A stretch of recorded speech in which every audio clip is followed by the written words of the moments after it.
हम लोग अक्सर कहानियों में सुनते हैं कि इंसानों ने जानवरों के लिए ये किया, इंसानों ने जानवरों के लिए वो किया, लेकिन कई जगह जानवर इंसानों के लिए ऐसा काम कर जाते हैं जो इंसानियत से बढ़कर होता है। ये कहानी भी एक ऐसे जानवर की है। एक बार की बात है, सोलनपुर नाम के गांव में रानी नाम की औरत रहती थी। रानी बहुत ही अच्छी और नेक औरत थी। रानी जितनी नेक थी, उसका पति नरेश उतना ही बदमाश और अय्याश था। रानी खाना बहुत अच्छा बनाती थी। एक दिन रानी नरेश का खाना लेकर खेत पर जा रही होती है, तभी उसे एक कुत्ते का बच्चा दिखता है। वो बहुत ही बुरी तरह से घायल होता है और जोर जोर से रो रहा होता है।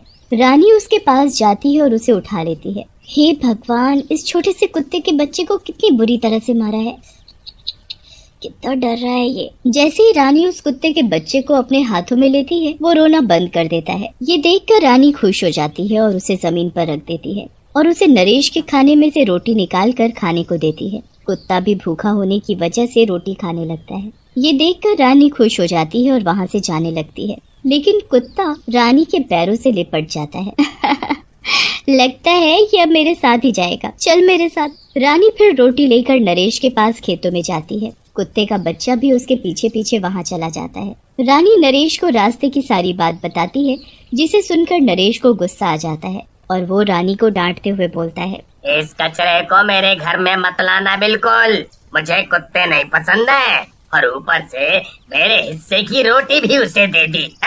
ऐसा कहकर नरेश कुत्ते के बच्चे को जोर से लात मारता है। कुत्ता दूर जा गिरता है और वहाँ से चला जाता है। रानी डर के मारे नरेश से कुछ नहीं बोलती। उसी रात रानी को किसी जानवर के रोने की आवाज सुनाई देती है। रानी घर के बाहर निकलकर देखती है, वही कुत्ते का बच्चा उसके दरवाजे पर बैठा होता है। रानी उसे गोद में उठा लेती है। अरे बाबू, तू यहाँ भी चला आया, लेकिन मेरे पति तुझे पसंद नहीं करते, वो तुझे मारेंगे, तू यहाँ से चला जा। लेकिन वो कुत्ता वहाँ से नहीं जाता और रानी के पैरों में लेट जाता है। रानी कुत्ते के प्यार को देखकर अपने घर के सामने एक छोटा सा घर बना देती है और वहीं छोड़ देती है। धीरे धीरे समय बीतता जाता है। रानी भी माँ बनने वाली होती है। कुत्ते का बच्चा भी बड़ा हो जाता है। रानी उसका नाम रैम्बो रख देती है। एक दिन नरेश घर पर आता है। तुमने शराब पी है, तुम्हें पता है ना मुझे ये सब पसंद नहीं। रानी की बात सुनकर नरेश को गुस्सा आ जाता है और वो रानी के पेट पर जोर से लात मार देता है और वहाँ से चला जाता है। मुझसे जुबान लड़ाती है, तेरी इतनी हिम्मत। लात लगते ही रानी नीचे गिर जाती है और बेहोश हो जाती है। रैम्बो ये सब घर के बाहर से देख रहा होता है। नरेश के बाहर जाते ही वो रानी के पास आता है और जोर जोर से भौंकने लग जाता है। रैम्बो का भौंकना सुनकर गांव वाले वहां जाते हैं और रानी को डॉक्टर के पास ले जाते हैं। रानी की हालत देखकर डॉक्टर परेशान हो जाता है। ओह माय गॉड, इसकी हालत तो बेहद खराब है, पता नहीं बचेगी भी या नहीं। डॉक्टर की बात सुनकर वहाँ खड़ा रैम्बो डॉक्टर के पैरों में लेट जाता है। डॉक्टर रैम्बो और रानी के प्यार को देखकर हैरान रह जाता है। ओह, कितना प्यारा कुत्ता है ये। तुम चिंता मत करो, हम अपनी पूरी कोशिश करेंगे इसे बचाने की।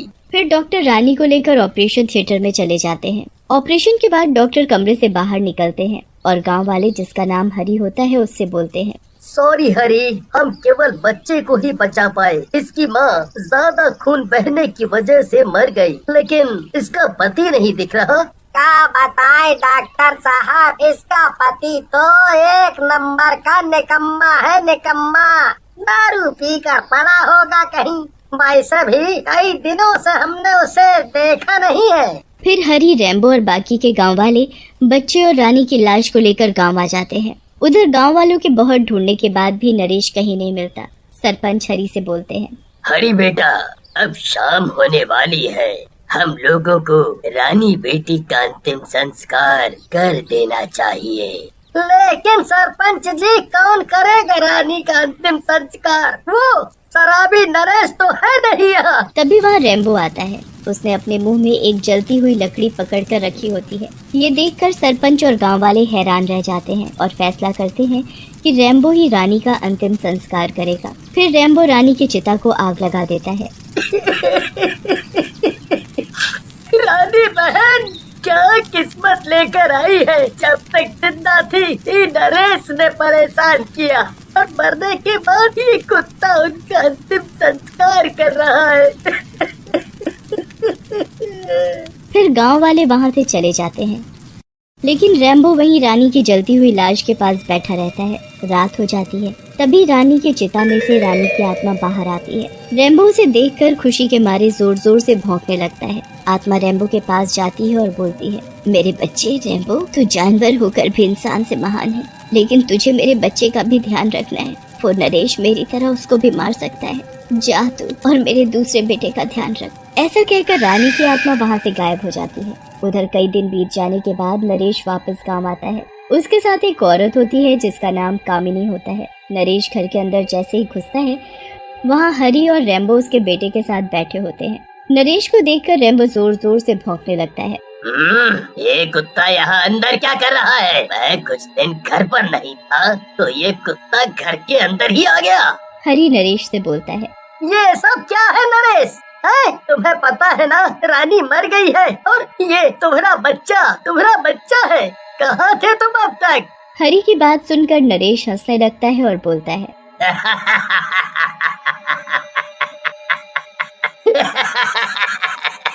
अरे बीवी मेरी मरी है, तुम क्यों दुखी हो? अच्छा हुआ मर गई। मैं तो वैसे ही अपनी कामिनी से शादी करने वाला था और ये पता नहीं किसका बच्चा है। कहीं हरी तुम ही तो इसके पिता नहीं है?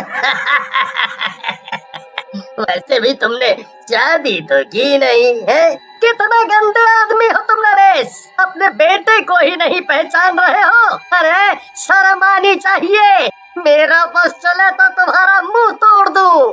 तभी वहाँ खड़ी कामिनी बोलती है, नरेश सही तो कह रहे हैं हरी भैया, तुम्हें ऐसे नहीं बोलना चाहिए।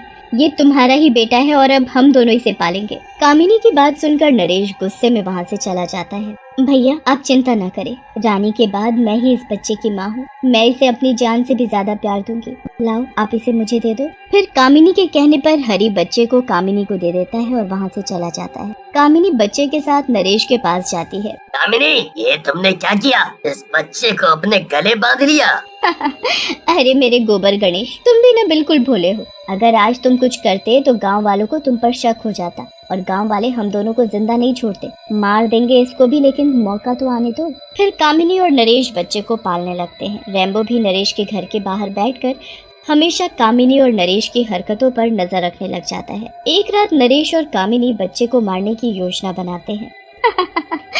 नरेश मेरे प्रियतम, आज मौका अच्छा है। आज की रात इस समस्या को खत्म कर देते हैं, फिर हम दोनों रहेंगे इस घर में मस्त होकर। सही कह रही हो कामिनी, वैसे भी मैं उस रानी की कोई निशानी अपने साथ नहीं रखना चाहता। फिर नरेश और कामिनी बच्चे को उठाकर जंगल की तरफ जाते हैं। रेम्बो भी उनके पीछे पीछे जाता है। फिर नरेश और कामिनी नदी के पास जाकर रुक जाते हैं। यही सही जगह है नरेश, इस बच्चे को यहीं इस नदी में फेंक देते हैं, किसी को भी पता नहीं चलेगा। सही कह रही हो कामिनी, पर मैं भी इस रानी से आजाद हो जाऊंगा। ऐसा कहकर नरेश बच्ची को नदी में फेंक देता है, लेकिन उनके पीछे चल रहा रेम्बो भी नदी में छलांग लगा देता है और बच्चे को लेकर तैरते हुए नदी से बाहर आ जाता है। अरे अरे कामिनी, कामिनी, इस कुत्ते ने तो इस बच्चे को बचा लिया। अब हम क्या करेंगे? तुम घबराओ मत, अब इस कुत्ते और बच्चे दोनों को मार देते हैं। ऐसा कहकर नरेश और कामिनी रेम्बो की तरफ बढ़ते हैं, लेकिन तभी वहाँ रानी की आत्मा आ जाती है और एक खूंखार चुड़ैल बन जाती है। तुम दोनों इतने गिर जाओगे मुझे नहीं पता था, तुम दोनों मरोगे अब। नरेश और कामिनी चुड़ैल को देखकर डर जाते हैं और माफी मांगने लगते हैं। मुझे माफ कर दो रानी, मैं इस नरेश के बहकावे में आ गई थी, मेरी कोई गलती नहीं है। इस नरेश को मारना तो मार दो, मुझे जाने दो। देखा नरेश, इस औरत की वजह से तुमने मुझे मारा और अपने बेटे को भी मारना चाहा, लेकिन आज यही तुम्हें मरवाना चाह रही है। नरेश ये सब देखकर गुस्से में कामिनी की ओर बढ़ता है और उसका गला दबाकर उसे भी मार डालता है और चुड़ैल के पास जाकर बोलता है, मुझे जाने दो रानी, गलती हो गई मुझसे। अगर तुम मुझे मार दोगी तो हमारे बेटे को कौन पालेगा? तुम उसकी चिंता मत करो। ऐसा कहकर चुड़ैल नरेश को भी मार डालती है। तभी वहाँ हरी आ जाता है। चुड़ैल हरी के पास जाती है और बोलती है, हरी भैया, मेरे दोनों बेटों को आप ले लीजिए। मेरी नजर में आप भी हैं जो इनका ध्यान रख सकते हैं। तुम चिंता मत करो रानी बहन, तुम्हारी ये दोनों अमानतें आज से मेरी हुई। हाँ, आज से मेरी हुई। फिर चुड़ैल रेम्बो के सिर पर हाथ फेरती है और वहाँ से चली जाती है।